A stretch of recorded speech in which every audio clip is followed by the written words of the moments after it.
And we are live here on the Frugal Crafters YouTube channel. I'm Lindsay, the Frugal Crafter, here with Sarah. Hello. And we're back after 2 weeks off, or I guess 1 week off, but it's been 2 weeks since we've been on. Yeah, right? well, last week was vacation week. Yay. Yes, yay. Yes, I definitely needed to recharge my batteries, and I am just ready to paint now. So we are going to paint a English rose, and an English rose has a lot of tightly packed petals in the center. They look very ruffly, almost like tuxedo shirt ruffles. And so it's a little different than the cultivated roses that we painted before.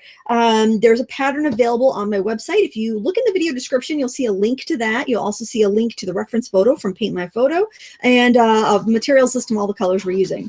I've got the colors in my palette here. We have Permanent Rose, which is a PV19. It's like a cool red, basically. We've got Windsor Yellow, which you could use any sort of kind of neutral yellow, neutral to slightly warm. Just avoid yellows that are kind of gray or brown. Like a Cerulean has a brown undertone. Sometimes lemon, if it's like a nickel-based lemon, it will have like a gray undertone. You want a nice, clean yellow. You could use a Hansa yellow, just something that's nice and clean. We have olive green, which is a mix. You could also use sap green. In the Winsor Newton paints that I'm using, the sap green is just a little weak, so I prefer their olive green. Same with Sennelier. I like their olive green better, but M. Graham, I like their sap green. Either of those two are going to work fine. We're also going to use ultramarine blue and burnt sienna. And if you have any questions as we go along, don't be shy. You can pipe right up in the chat here live on YouTube. Just put the word question in all caps, and that will let Sarah know that, and the moderators know that you've got a question to ask. And if it's something the moderators can't help you with, because the moderators have heard me answer every question a lot.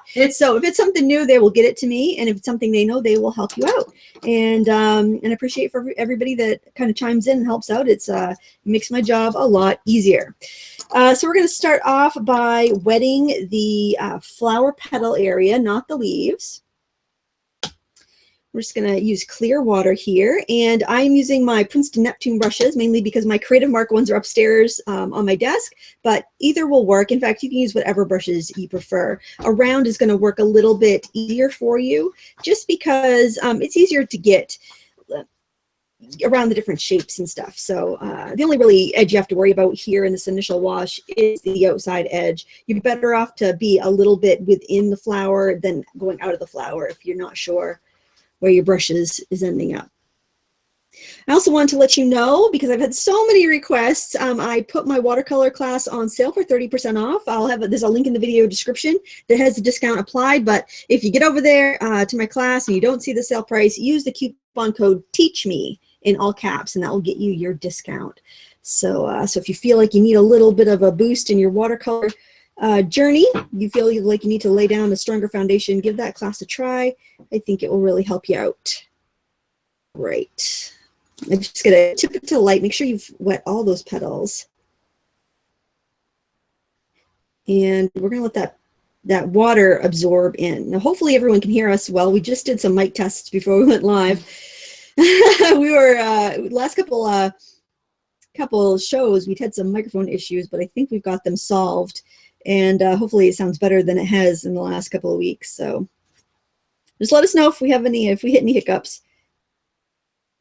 All right, so we're gonna let that sit. We're going to mix some of the Permanent Rose, a little bit of yellow. What we're going for is a soft peach color. Remember though, you want to mix up more than you think you need, because you don't want to have to stop and remix when you're laying a wash. That's how you get streaks. And this is a really, these are our palest values, so we want to have a lot of water in here. It should almost be like, just almost like watery juice, really. It's super, super light. And I'm going to look at my paper. My paper is still glossy, so I'm going to go right ahead in and add my color. However, if you are working on like a wood pulp paper and you look at your paper and you see parts of it has dried, what I want you to do is use clear water and go over the area again before you put your color in, okay?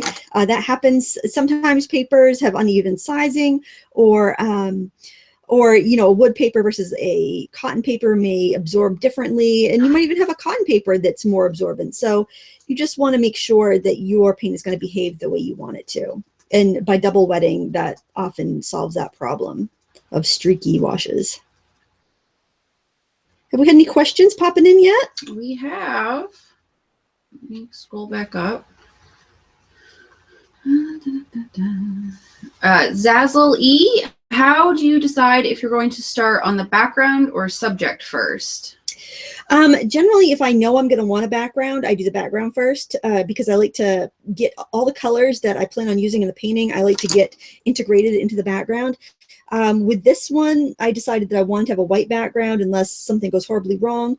So I decided so I'm just going in with the flower. I have a background, I do it first. Michael Deerdorf, just wondering, what is the best way to get my little girl involved in art? She's 7.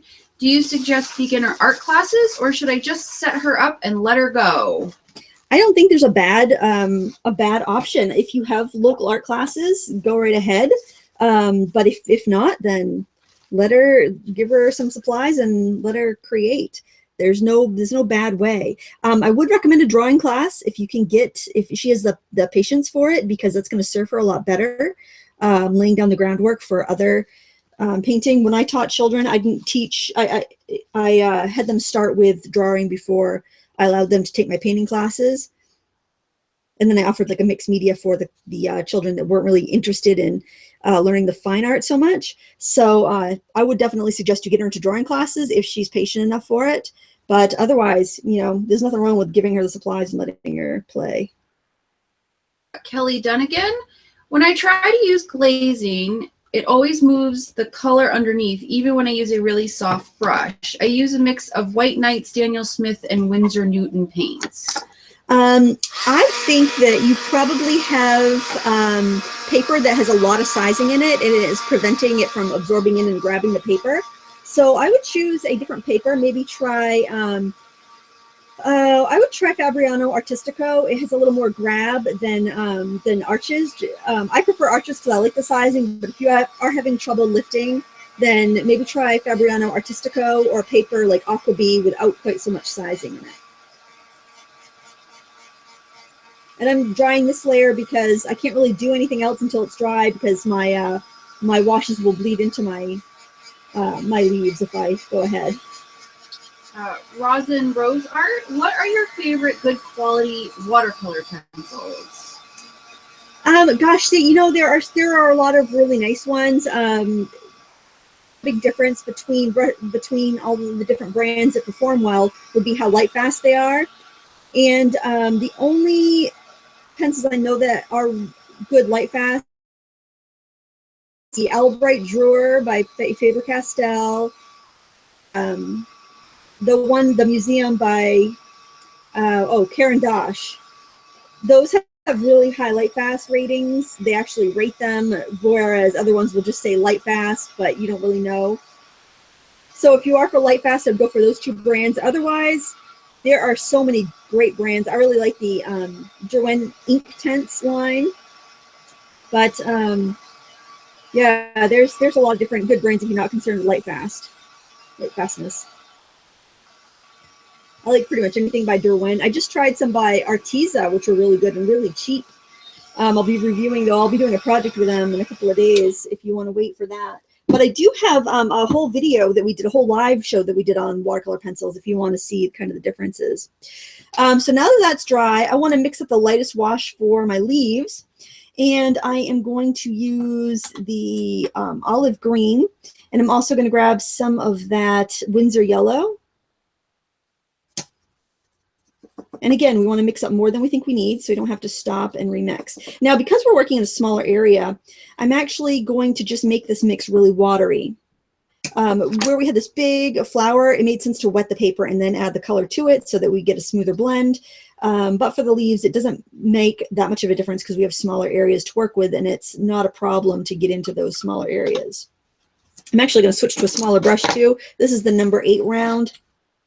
And you can use regular synthetics. They don't have to be the ones that mimic fur brushes for this. We're not doing anything where we need super, super juicy brushes. So, use whatever rounds you have. They're going to work fine. Just want to make sure that your paint is watery here. Look at it. It almost looks like, food coloring in water. It's so washy. Now what I want you to do is make sure you turn your paper so it's comfortable, because you don't want to be dragging your hand across the paper or across things that are wet. So I'll be moving the paper as I do this. And basically what I want to do is not leave any, I kind of want to start at one side of the leaf and work my way across so that I don't have all these wet edges. And then I'll just soak up any leftover paint and work it on the next one. You get streaks when the paper starts to dry on you before you're done painting an area. Just going back and using that first leaf almost as a pad absorb up that other paint. I still have a little bit of a puddle there, so I will blot my brush and just set it, kind of tip it so I can get that pigment to flow down to one side. There isn't a lot, but there's enough that it might cause a bloom. And I just pick that up.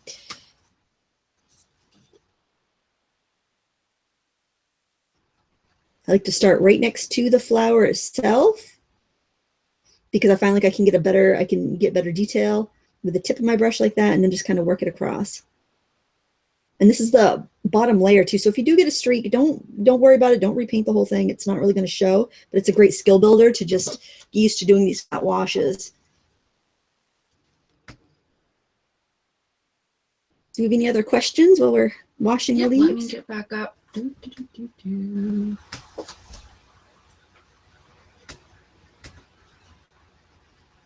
It's a big solar eclipse in the United States Monday. That's kind of exciting. I know. It's all sorts of news articles about how not to lose your vision.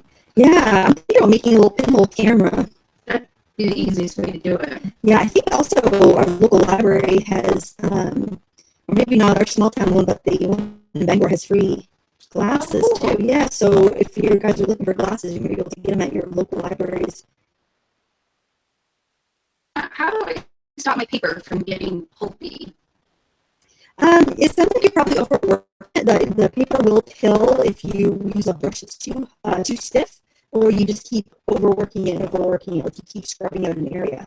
Some papers are much more susceptible to that than others. Arches paper is very durable, but then the paper you find at like the grocery store and like the stationery aisle, that stuff is really will pill because it doesn't have the sizing in it, and it uses short fibers instead of long fibers when it's made. So the short fibers kind of get undone, kind of like a cheap sweater. That's why cheap sweaters pill more than expensive sweaters, because they're using a lower quality fiber. They're using the short fibers, not the high quality long fibers. And it's the same with paper. So it sounds like you're either working it too hard or you need to switch to a more durable paper.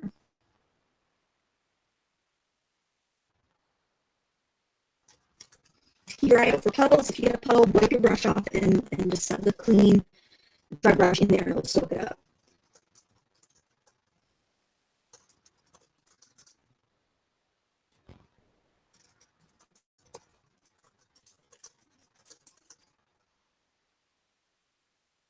So here, I'll go back and I'll soak up some of that extra paint so I don't waste it.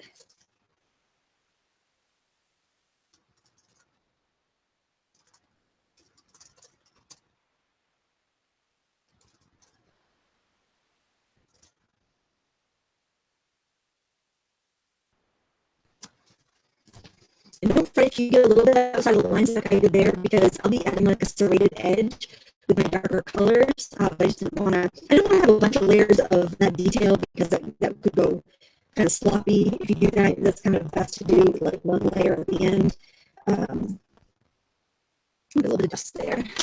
People are saying the sound is bad. No. The video's been kind of choppy, so I don't think it's anything on our end, because we ran those audio checks and everything was fine. What about the picture you're seeing on your end? Yeah, it's choppy. It's not very clear. Oh no! Oh, would you want to see if my kids are online? Sorry about that, guys. Oh, we thought we were gonna get out without a hitch today. It looks good on my my monitor here in front of me, but we will just double check. Our internet company moved to a different company. Spectrum's running our internet instead of Time Warner now, because they sold it to them, I guess. And there has been some freaky internet days. So, and I forgot to warn my kids that I was streaming today. So hopefully it'll clear up in just a second. All right, so we're going to let that dry. We don't have to use the hair dryer or anything for this, because I can work on the middle parts of this flower and not worry about it. So now I need to mix up some color that's a little less watery. To do that, pretty easy. I'm going to work in the same little puddle that I was working on, but instead of adding more water to it, I'm just going to add more color. Here we have our permanent rose to a pink color will work. And I always prefer to get a stronger color. Like if you're looking, there are so many shades of watercolors you can buy. You could buy hundreds of different colors of watercolor. But I recommend that you definitely start off with the more vivid ones because you can always add water and water them down. So they're just a lot more versatile. And also you can get like kind of decision fatigue by looking at all those colors and wondering what you should pick.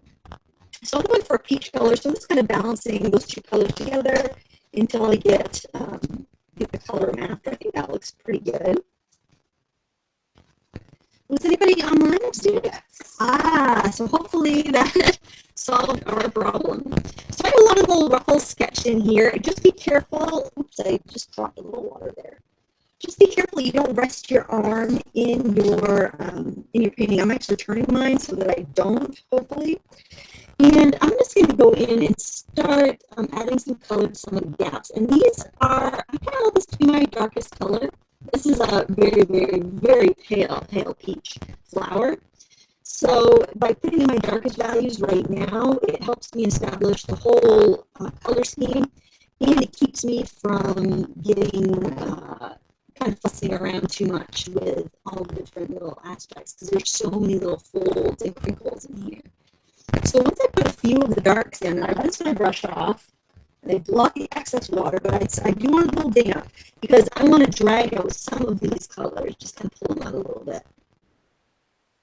And it's nice on some of these to have like one side of the edge to be hard and the other side to be kind of soft, because then it shows you where it's getting its more distinct shadow and then where it's going a little bit lighter. And you can actually get those mid-ranges in here just by putting the dark color down and then kind of fading it around.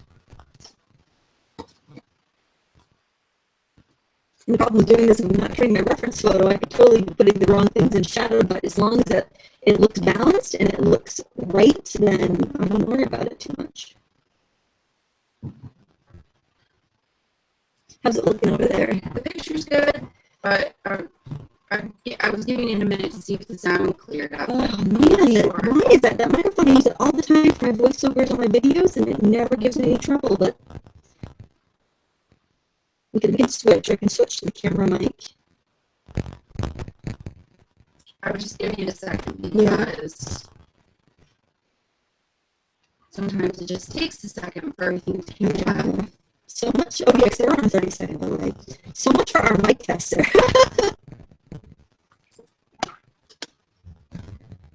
So every once in a while, I'll go in and soften some of those edges. You can see it's very easy to do. I'm just using the soft brush, but if you're having trouble blending, go ahead and use a stiffer brush. Like this one right here is like a Coal Painter's acrylic brush. It's golden tackle, so it's a little firmer. So I can go in, if I have trouble softening, I can go in with this brush and it's just stiff enough to disturb that pigment a little bit and allow it to blend. And you know, if you've been an acrylic painter and you're just kind of dabbling in watercolor and you're not sure if you want to invest, there's nothing wrong with using your acrylic brushes with watercolor. It's not going to hurt them one bit. As long as you don't leave them sitting in the water, you're going to be fine. And this brush, I wish I could find this brush. I think you may have to go to a specialty tool painting store. This is a Lowell Cornell Comfort Grip 3020 is the number, and it's a size 4. It's such a pointy brush, and it's just so great for details, but I've looked for it in like art shops online, and I haven't been able to find it. So I've had it for a long time, and it holds up really well. That's the thing, I've had it for so long, and it holds up really well. So I'd love to recommend it. People are still complaining about the sound. Okay, I'm gonna switch microphones. Shut the sound off. I'm like an old black and white. Oh yeah, we could have like a silent movie. Somebody could play the piano. I'm gonna switch microphones. Let's try. Okay, you'll need to speak up now because I'm on the microphone that's right here on the camera. So hopefully in 30 seconds, somebody can let me know if it sounds all right or not. I'm going to mix up a little bit more color while we're waiting for feedback from the audience. Man, I don't know what is up with YouTube live streaming. People are saying it's better. It's better? Oh, good, good, good, good. Yeah, this might be another one of those ones I have to download and voice over and re-upload as a speed paint or something. At least I don't have any sponsors on it. They might get ugly. Well, I think people forget that there is a 30-second time delay. So, you know, sometimes it takes a minute for everything to catch up. So we do it as quickly as we can, but we try not to just jump around and unplug and plug a bunch of stuff. We try and kind of do one thing at a time. So in case it wasn't legible or listenable, what I'm doing here, going in with my mix of, it is Permanent Rose and Windsor Yellow, and I go in and I throw in some shadows, and then I go back in with a clean damp brush and I just kind of soften them. So we're going to be building up this look of the ruffly petals, basically. If something looks too harsh, go in with a damp brush and smush it out a little bit. That's really the technique. Using the sketch on my blog is going to be helpful, I think, because there are so many little folds and nooks and crannies in here, just so you don't get lost in the photo. Any questions popping up while we're working? People are getting caught up, I think. Oh yeah, probably. Geez, I'm sorry about the audio, guys.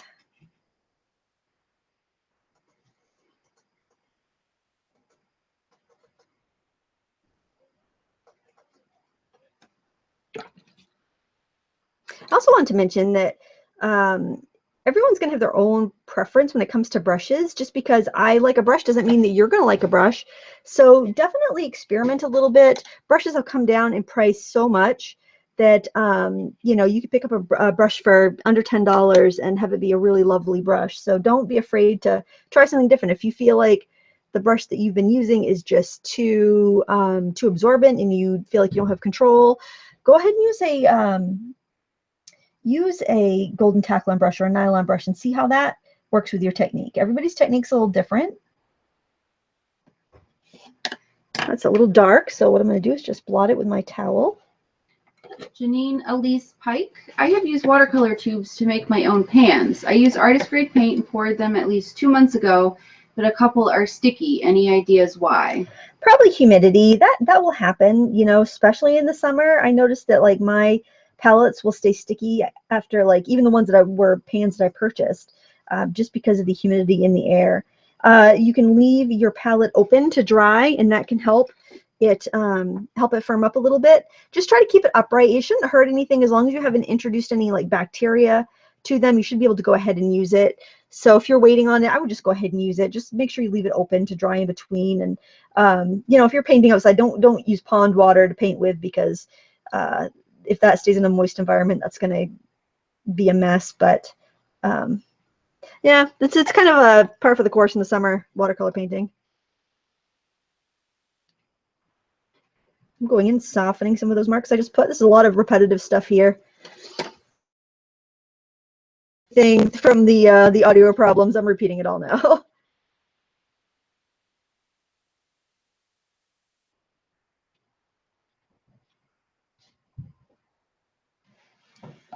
Oops, I'm sliding this. I have a nonstick mat on my table for like crafting and stuff, and I've noticed that my paper wants to slide. So if I have a big petal and I want a soft shadow on it, a good way to do this, it's a little bit easier than the kind of two brush technique that we were just doing. That's what you call that, when you put down the color with one brush and blend it with another one, or clean your brush and blend it. So if I have this big petal here and I want to have a big soft shadow, I'll just wet it. And that way it can kind of float out on its own, and it will be a little bit easier to control. I'm going to go back to this brush to apply the paint. That way I don't end up with too much, because the Taklon brushes don't hold as much water as the Princeton Neptunes or the Mimics, because they're not designed to act like a fur. They're designed to act, you know, a little bit less absorbently. So, and then I can go, if I want to have more shadow on the edge, I can do that, and it's just going to wick into that wet water that I put down there. So that's a great technique for if you have a big petal. If you're doing like a poppy or an iris or a bird paradise, something where you had a really big petal, that's a really good way to approach it. SpongeBob New, if you have lotion on your hands and touch watercolor paper, that area won't take watercolor anymore. Is the sheet ruined forever, or is there a way to take the lotion off?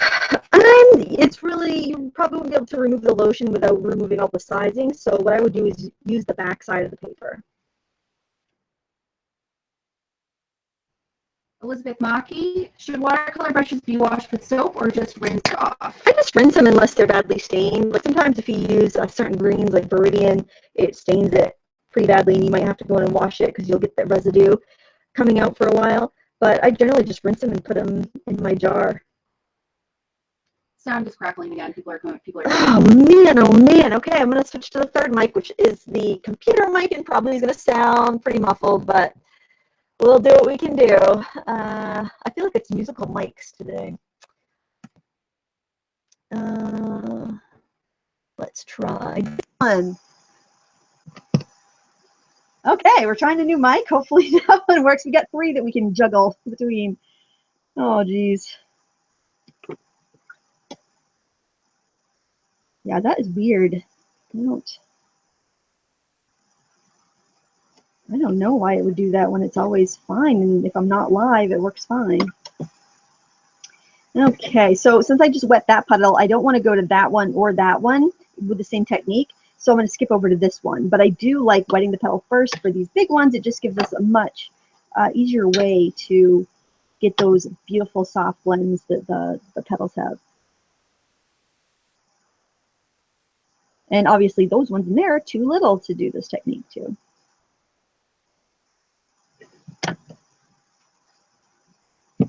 And I like to turn my paper when I am I like to be pointing my brush towards the center of my painting when I'm doing this technique. So that's why I moved it. Has anybody commented on the sound? Is that better? Oh, good. Yeah, well, I think like the times that we haven't had any issues, we've been using the computer mic, but it just sounds really muffled to me. So, but at least it's not crackly, I guess. This little guy over here really is too small to wet, and it's pretty shadowed, so I'm just going to go right in with this brush and just fill it in.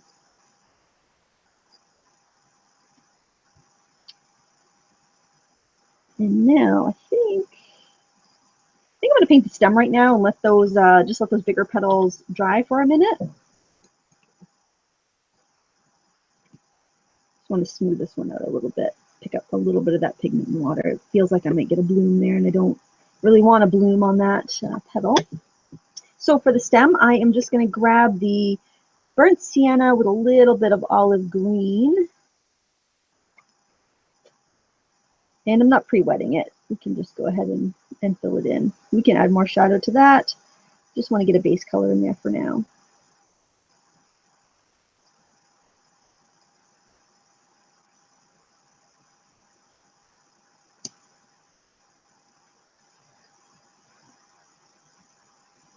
You can work on hot press paper. That would work really well for this technique. I find cold press doesn't warp as much, so I prefer cold press. It's got a little nice texture to it, but you can use whatever suits you better. It doesn't really matter too much for this. If you're going to get super, super detailed, you may prefer to have a hot press just because there isn't that texture to catch your brush at all.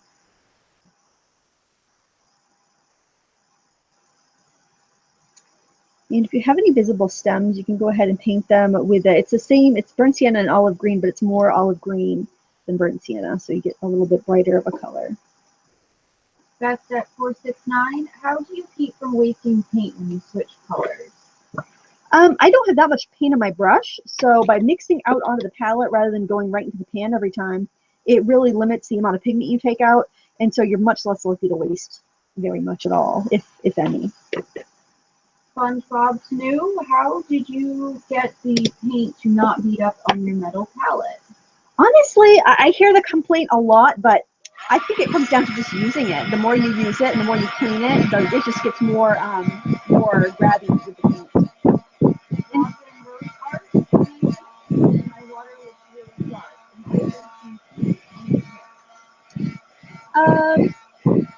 Well, you probably are using quite a bit of paint if your water is getting dark. I mean, you should ultimately have 2 buckets. So you have 1 bucket to clean your brush in and 1 bucket to get fresh water from. You know, if you're doing a really large painting, you're going to probably go through more, especially if you have a dark background. But you know, try taking less paint. You probably are maybe using a little bit more than you need to, but it's still just a small amount of paint when you think about it. You know, it's not like you're, you know, if you're working from dried paint in your palette, it's not a ton of paint, so you're not wasting that much. It's not like, you know, acrylic or oil painting where you're just using so much of it. Mary Darling, can we use your drawing and make cards to sell for a nonprofit? For me, I don't mind. Some artists will mind, so you need to make sure that you check with the artist, just like you're doing now. You can go right ahead and use mine. It doesn't bother me a bit. And thank you for asking. I'm going to go ahead and do the same to these last two petals. Going to wet them and add color. And I still have that one up there to do too. I have to say, because I haven't been using the Neptunes a lot, I've been using the Creative Marks more. And I have to say, I feel like the Creative Mark brushes are better quality than the Princeton Neptunes. So I thought they were about the same when I hadn't been using the Mimics so much, but I have to say now I think that the Creative Marks have an edge. They seem to hold their point a lot better. They're slightly more springy, but they're not but they're just as absorbent. I've been kind of wondering my opinion on that, because I thought they were pretty much the same, but now that I've, you know, been going back to the Princeton more downstairs, I'm finding that I like the Creative Marks a little bit better. I just want to mention that because I linked to the Princeton Neptunes today, and I just wanted to make sure that nobody spent money on something if they were, you know, I'm not saying don't buy them. I still think they're good brushes, but I think the Creative Marks are better, and I think they're cheaper. They're cheaper at Jerry's and Amazon right now, so.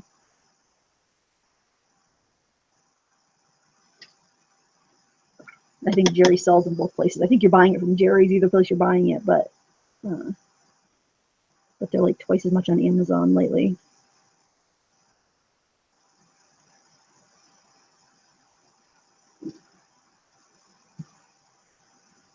And we'll get this last petal here done, and then we can move on to the leaves.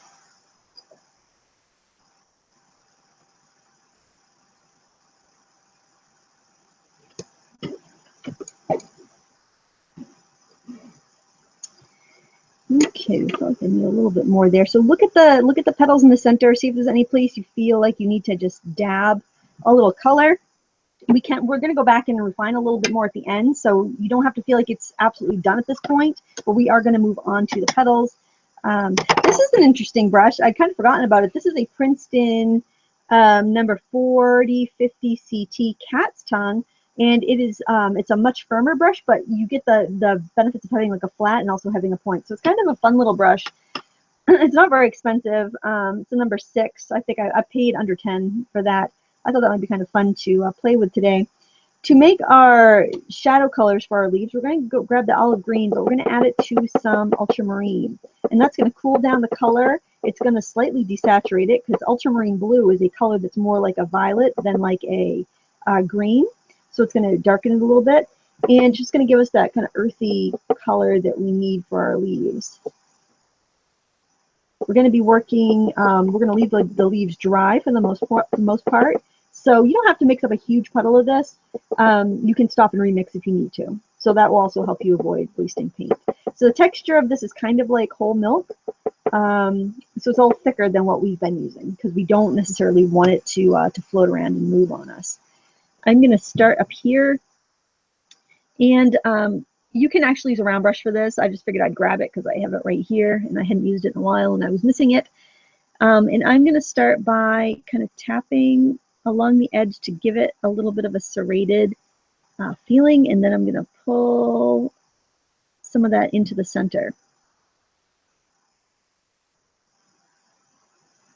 This color will lift fairly well, so I'm not going to try blending right now. I'm just going to try to get the side of this leaf painted. So I'm doing a couple taps, tap, tap, tap, and I'm dragging it down. And I'm just giving it the hint of that serration, and I'm also going to be getting a hint of that veining in there too. SpongeBob's new. I want to paint more expressive paintings, but I find I end up following the reference photo or tutorial too exactly. Any tips on loosening up? don't look at the reference photo. Splash water on your painting before you begin, and then as your paint hits those wet patches, it's going to give you that loose effect. I have the barn owl painting I did that uses that technique. If you want to go back and check that out. What I'm doing here is taking a small absorbent brush with just clean water on it, and I'm just wiggling on the edge there and pulling some of that pigment around so I get a nice soft shadow. The reason I'm using a small brush is I don't have very much room to work, and I really don't want to have too much water in there, but I need enough water to let it blend out.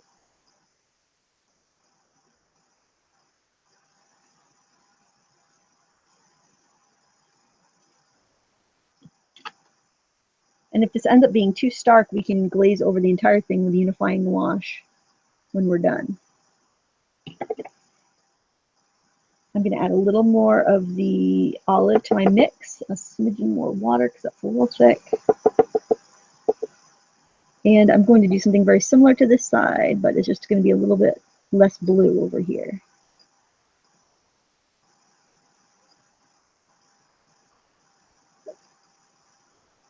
And I want to keep that center vein apparent, so I'm just kind of pulling up to that vein. It's important to keep a crisp line. I'm going to grab that darker color and just kind of trace the edge of that petal.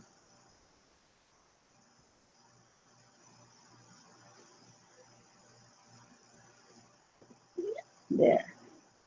So there is one leaf with that first layer on. We're going to be working a little quicker on the other ones, but I wanted to go slow on that one so you really got to see. Now keep in mind that the replay will be available later, so you will be able to slow it down to your liking on the replay if you need to catch up.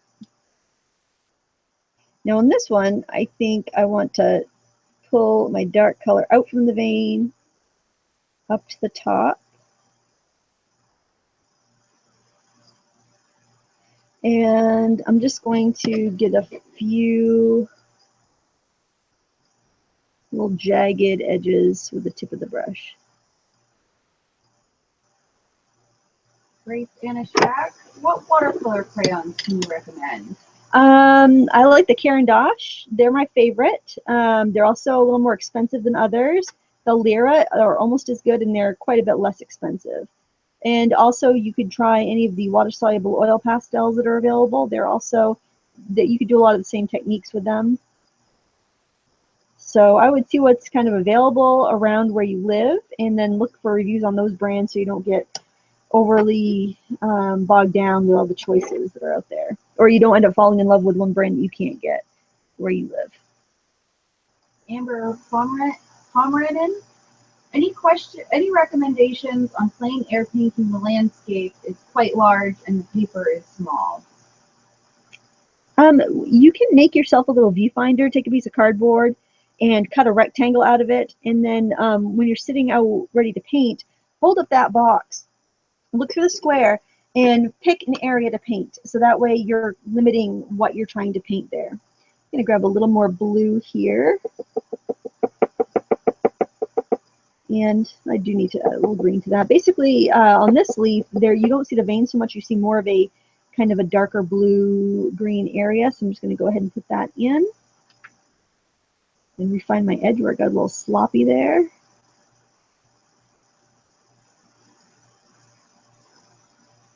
I love that there's different questions coming in today. I mean, I love the questions anyway, but we got some really thoughtful, unique ones today.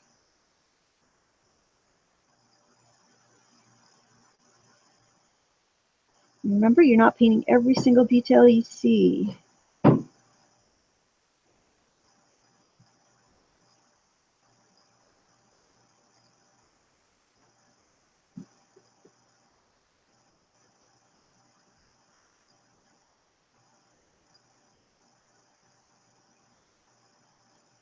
And I'm gonna leave that one like that.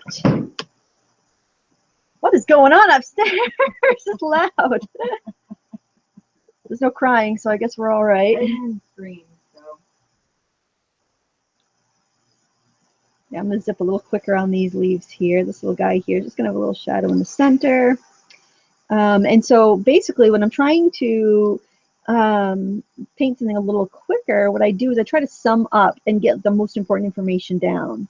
Kind of like think if you had to, you witnessed an accident or you witnessed a crime and you had to tell the police what happened is, you know, as in as fewest words as possible, what would you say? That's kind of like that. If you had to, you know, get this information on your paper as quick as possible, what would you omit? What would you add in? Alexandra Manga. I have a Strathmore 400 series journal, and some spots on the pages, it seems like the paper isn't taking any color or water at all, like a white crayon effect, but there is no crayon or mark. Why? Well, it kind of goes back to the lotion thing. Maybe somebody has touched the paper and gotten some oils onto it, or maybe it was, if it was from like that from when you got it, there was probably some problems with the sizing. And if you can take it back, or, you know, maybe if you contact Strathmore directly, they'll go good for it, because if this happened to you, it probably was a whole batch problem. So that would be my recommendation. First, find out how old it is, if you know, it could have been something that you did, or if it's something that that was like that when you got it. It could have also been like, you know, somebody in a store just kind of fondling the paper and, you know, getting it all gross and oily. But I bet they would help you at Strathmore if it's been a long time, if you can't like exchange it at the store you bought it at. Michelle Osborne, have you tried Black Velvet brushes by Silver Brush Company? I haven't. I've heard they're wonderful, but I have not used them myself.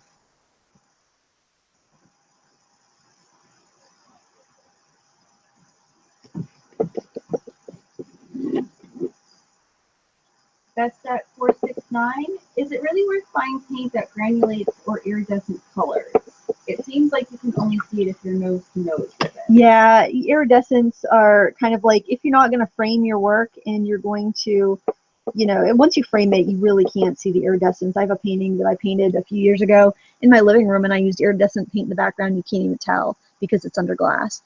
But if you were doing like using it on a card where somebody's going to pick it up, I think that's a great use for iridescence, but you don't need to spend a lot of money getting artist grade for that. You can get, you know, craft grade or make your own, or, you know, a pearl watercolor, use, you know, make your own shimmer spray and just give it a little spritz, or, you know, something like that. I wouldn't do it for something that's going to be framed in their glass because you're not going to see it. Granulation, though, will show up, but that doesn't have to be an expensive paint. You know, pretty much it goes by pigment if it's going to granulate or not, and you can use whatever brand you want.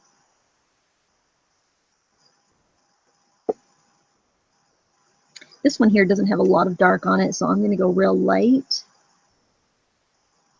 Jenny Bothers, sometimes I have issues getting watercolors to really spread like fireworks using wet technique. Is there a trick to doing it? Yes, you want your paper to be slightly drier than your brush, because you want you had to have that uneven balance of water. So if your brush is wetter and the paper is a little bit drier, then it's going to whoosh. That's where you get that really big whooshing effect. A lot of times people have the paper like sopping wet and puddly, and there's just no,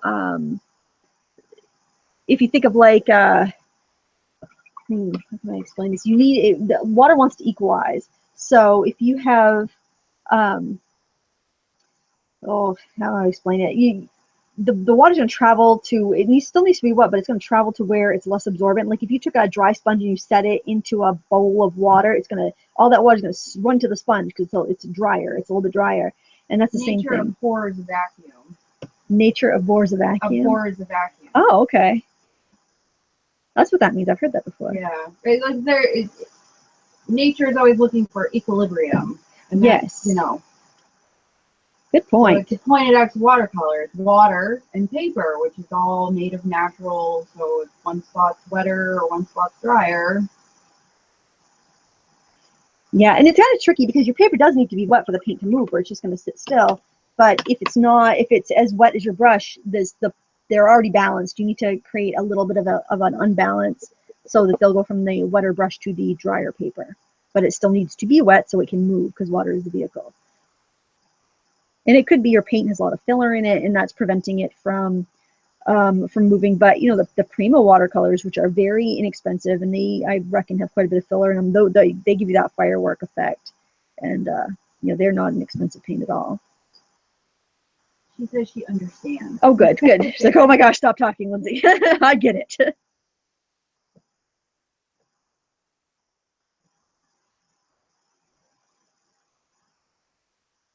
Okay.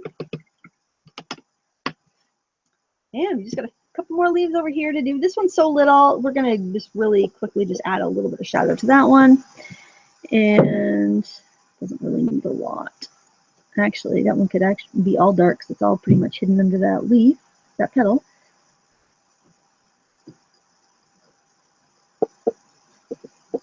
I'm surprised at how much green this is taken. I've remixed several times.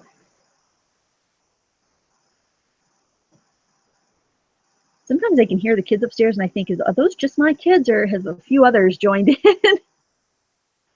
Hard telling. I know. Nino Dundua, do you think it's possible to use seawater for watercolor? Will the salt from the water damage the paint or brushes or leave a trace on the painting? Well, we use salt for many techniques in watercolor. I don't think it would be, I mean, salt might be slightly corrosive, but you washed your brush after. Yeah, I don't think it's going to damage anything long term. You know, clean your brush and palette when you're done. I think you'll be fine. There is an artist. I think she's in Australia. Gosh, I follow her on Instagram. It's Cindy something. If anybody knows, please put it in the chat. But she does water paintings with seawater. They're really pretty. She does a lot of ocean creatures like dolphins and whales and stuff. And I believe because she's shown like her collecting seawater for her paintings, so I assume that's what she uses for all of them. You know, it might not be the most archival thing in the world, but I don't think it's. I'm making a card for somebody. Yeah. Moon Ram, do you think drawing the initial sketch with a watercolor pencil would have been better for this painting than graphite? I don't think so, because I think you would lose your lines too quickly.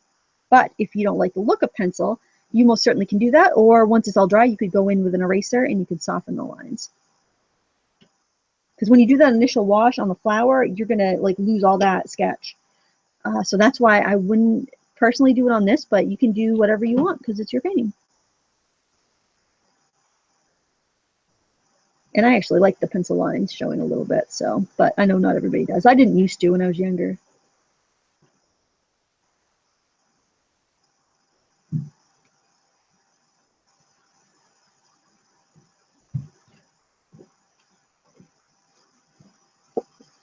One more, maybe I can make do with this last little bit of paint I have here.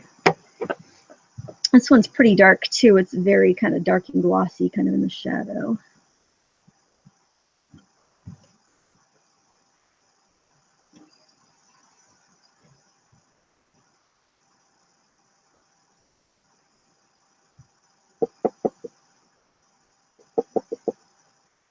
Now when I'm working on a painting, I don't clean my palette until I'm done the painting. So if you do need to go back in and do any touch-ups, you don't have to mix more paint, so it just keeps you from wasting as much. So that's another way to avoid waste when you're watercoloring. But I do clean it when I'm done, because you're very rarely going to need the same mix again, unless like you're painting on location and you're painting the same place. And it's nicer to start fresh. You can do an awful lot more work just trying to conserve or reuse colors. Okay, I think I want to put a shadow on the stem, and then we're going to go and refine the flower a bit, and then we'll do final glazes over the leaves. So it may seem a little like, oh my gosh, this painting's going to take forever, but it really doesn't. I think the fact that we didn't have to wait for a background to dry really saved us some time here. Everything still sounding good to the peeps at home? Yeah, everyone's saying the image here is great. I think it's just we had dual internet going on. Yeah. I was being so good checking the mic, and I forgot to tell my kids, stay off the internet. Well, this is also a routine, and they're all old enough and smart enough. But they're teenagers, so yeah. you do have to tell them. Yeah. That's how it goes. Okay, I think I'm going to go back to this color, add a little bit more of the magenta to it. I'm still going to stick to these two colors. If I need to go with a darker color, I can use a little ultramarine blue. I really don't want to do that until I'm absolutely sure I'm just about done, because that's going to mud if I have to go over it again. So I'm just going to go in here and see if there's any other places I want to darken up. And what I'll tend to do is do the two brush technique, meaning I'll put in color with one brush, and then I'll come around and soften it with another. And if I work pretty quickly, I can do this in just a couple passes through. So if you feel like this is too fast for you, you don't have to do it so quickly. You can do like 3 petals and then go blend.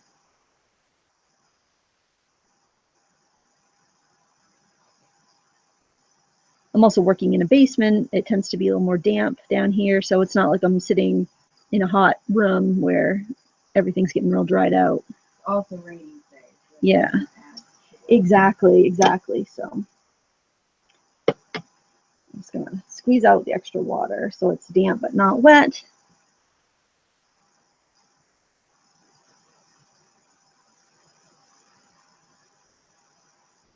And just use whatever you have for brushes. I mean, really, the brush is one variable, but most of it comes down to skill for brush technique and brush control. Obviously, you don't want a brush that's going to lose bristles on you, but don't blame the brushes if you have been putting in the work.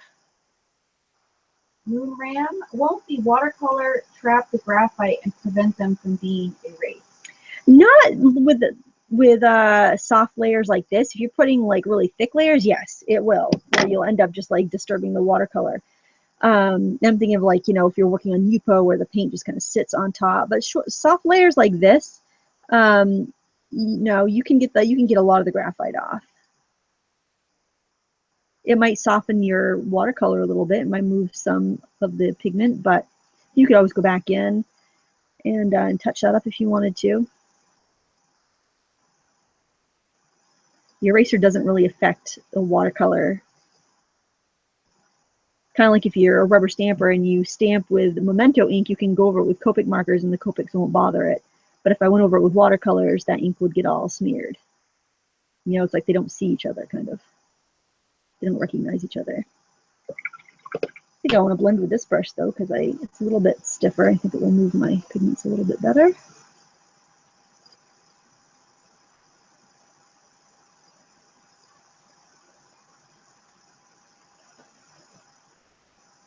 My son sounds like he has a really deep voice today.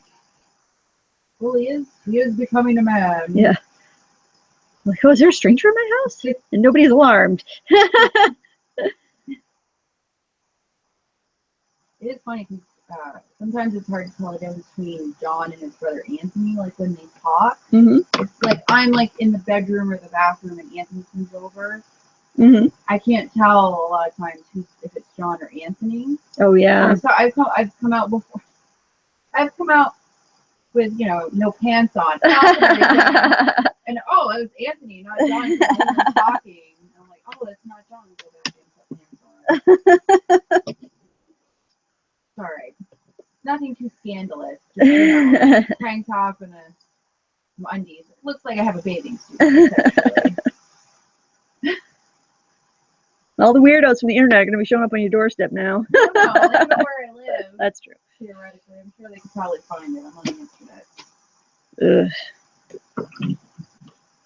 Go around and deepen any shadow that looks like it could use a little bit of darkening.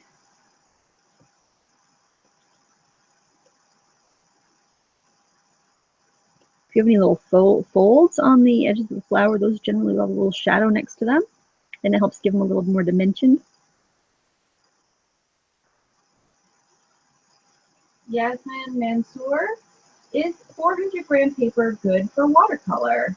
If it's watercolor paper, it is. There could be 400-gram paper that's meant for printmaking or something else. It wouldn't have the sizing that's needed for watercolor paper, but 400 gram would be a little bit thicker than 140 pound, because 140 pound is 300 grams per square meter. Mixing up a little bit more of that color.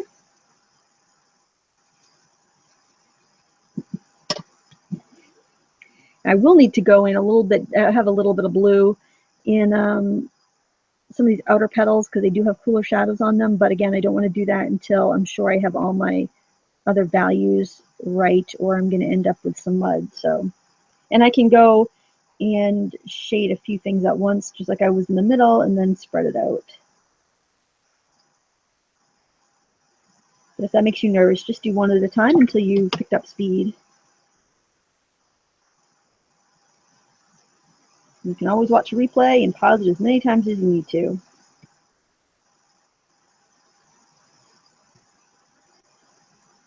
And if you feel like you just need a little more help, you know, laying down the foundation work for your watercolor, then go check out my class. It's that's what it's designed for. Leah G. Lindsay, do you recommend farmers markets to sell paintings? Where do you sell your work? I rent a booth actually in an antiques mall to sell my stuff, or I sell when people inquire, they email me or whatever. They might see something that I've painted online. If I still have it, then I'll sell it. I'll ship it. But generally, I sell at a antiques mall. I find that craft fairs do a little bit better usually, but then again, you have to schlep your stuff to a craft fair. Farmers markets, I have not had luck with farmers markets. I did a farmers market, but the market was not very well attended, so I really don't know how well they typically do.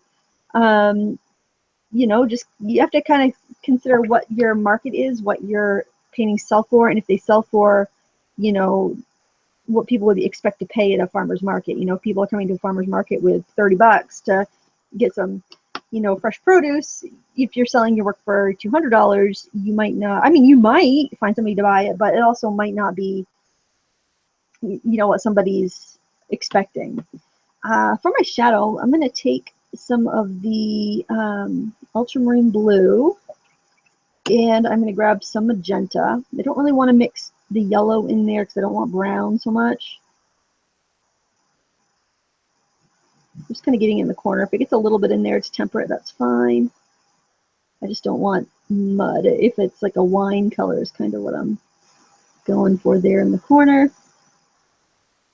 And I think we're dry enough. I'm just going to go in the tippy top of this brush. You might want to switch to a smaller round, but I'm just going to going in and putting in some lines in the deepest shadows.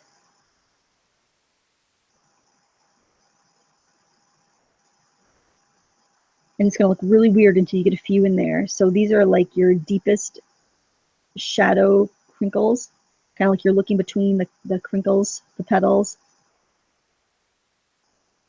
Jenny H., can you do a wet on wet over a dried wet on wet? I seem to always get harsh edges. You can. You just have to make sure you wet the entire thing, and like so that you wet over it and you've kind of disturbed the pigment underneath. You want to kind of almost mix that water in with the pigment underneath, and then you can go wet on wet over it and add more colors. And you shouldn't get streaks if you have that paper really wet, because it's almost like you're reconstituting all that paint underneath, except for what's stained. Unless if you did use all staining pigments underneath, you should be able to wet it and the pigments won't move. Then you can go over it and add another layer and get that luminosity. But generally, you're going to end up re-wetting everything, and that's going to blend in with whatever you're adding on top.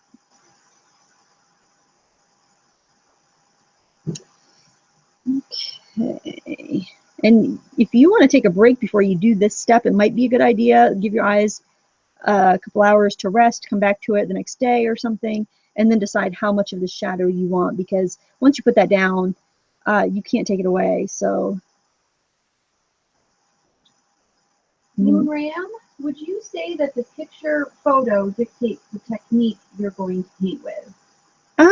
Yeah, usually, yeah, a lot of times it does, because if I know I want to do a loose watercolor, I wouldn't choose this painting if I wanted to do this photograph if I wanted to do a loose painting, because it wouldn't really fit with the type of painting it was. I'd want to do something that had movement in it, like a bird, or like a wildflowers, or something like more floppy, less fussy flowers. So yeah, definitely. I'm usually looking for a paint, like something that's going to be in a certain mood when I'm going to go paint if I'm going to work from a photo.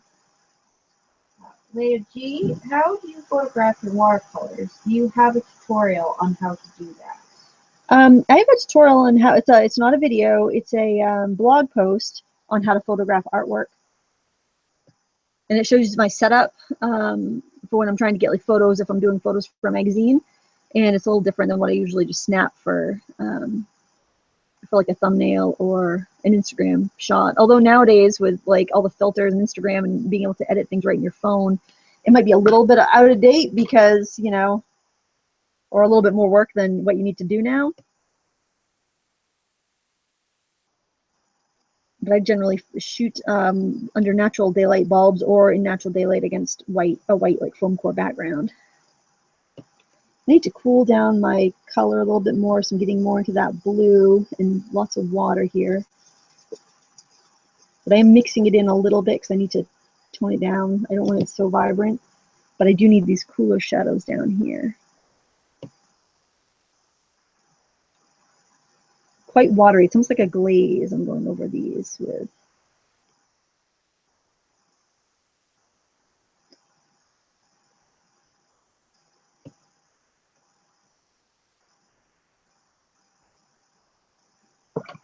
When you get a hard edge, just go right in with a damp brush and smooth it out a little bit. And just go for an overall balance. You know, sometimes you just gotta look at, don't look at the reference photo, look at your picture and see what it needs and just adjust. You don't want to have some leaves with purple, some petals with purple, and then have other ones that are like yellowy that don't seem like they're even belonging to the same flower.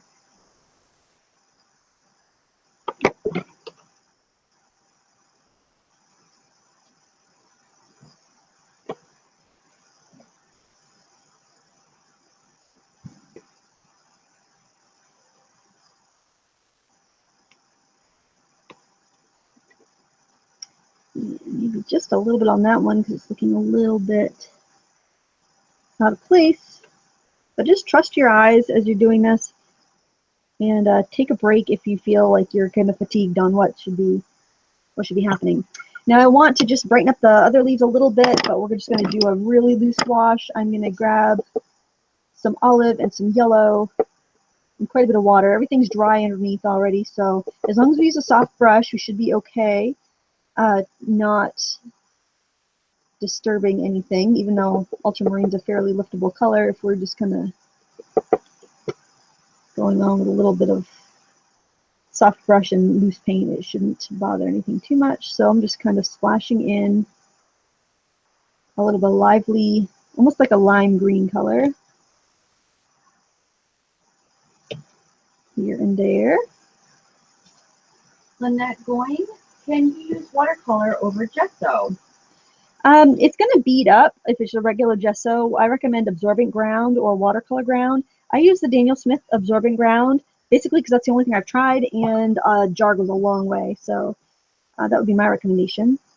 Now I'm going to grab a little bit of blue, ultramarine blue, and more of the olive, and I'm just going to go in and just add a little bit of that loose color in the shadow areas and just kind of let them whip together, blend together when we put that warmer color. It's going to be a nice loose contrast from our tight flower. And if you guys have any last minute questions, go ahead and put them in the chat right now because we're just about done. Okay. Rhiannon Watts, I recently purchased the Sonnet watercolors. Would you say that they are equal quality or better than Cotman's? I'd say they're more vibrant. I don't know about how like light fast they are. I think they're pretty decent, but I say for vibrancy they are better than Cotman. They're going to perform a little bit more like a professional color. Moon Ram, is it a good idea to use colored pencils like Prismacolor Fall Erase for the initial sketch for a watercolor painting? That's up to you.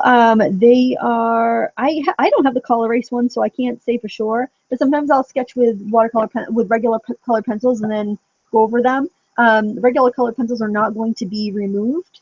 The color erase, they say they're erasable, I think I'd still stick to graphite though, because I think you could still get smudges, and I don't know the eraser you have to use for the col erase might be too abrasive for your watercolor paper. So I think I'd still stick to graphite or a watercolor pencil. If you do want to, if you do want your lines to not show, use a watercolor pencil. But I honestly, I like graphite personally. Leah G, some people paint in washes in watercolor, and others put dark paint right on the paper. Which is better?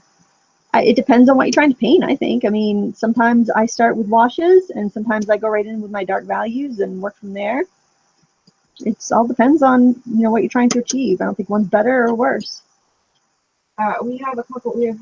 Okay, Dom, go ahead. I'll just go fuss with these. No, and we have Dom and Grace who would like to see some gold added to this picture somehow. Gold is in metallic gold, Gold or pen or gold splatter or something. It came up several times during the chat. So I'm just throwing it out there, but they were saying gold. they'd like to see it.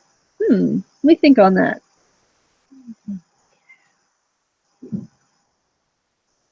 Yeah, I'll add some gold leaf after the show and share it on my blog. Actually, that would be kind of pretty. You could do a little gold leaf on some of the leaves. Gold leaf leaves. Gild the rose. Gild the lily. Gilded rose. Sounds like a, I don't know. It sounds like a cheesy romance novel. It does. Not that there's anything wrong with cheesy romance novels. They're just not my favorite type of fiction.